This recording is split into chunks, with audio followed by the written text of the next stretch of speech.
آپ کیا سمجھتے ہیں؟ جو بندہ اپنے 5 بچوں کی گردن پہ چھری چلا دیتا ہے اس کا اصل مسئلہ معیشت کی تنگی ہوتا ہے؟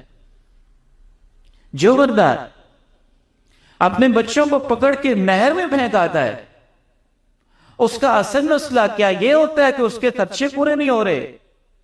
جو بندہ پیٹرول چھڑک کے اپنے آپ کو آگ لگا لیتا ہے کیا اس کا اصل مسئلہ یہ ہوتا ہے کہ اس کے پاس اخراجات نہیں ہے؟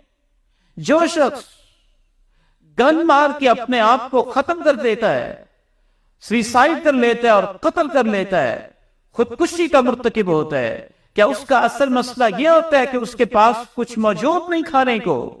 نہیں، اصل مسئلہ یہ نہیں ہوتا، کیونکہ اس سے زیادہ غریب لوگ بھی جی رہے ہیں، اس سے زیادہ بچوں والے بھی جی رہے ہیں، اس سے زیادہ تنگ حال بھی زندگی گزار رہے ہیں۔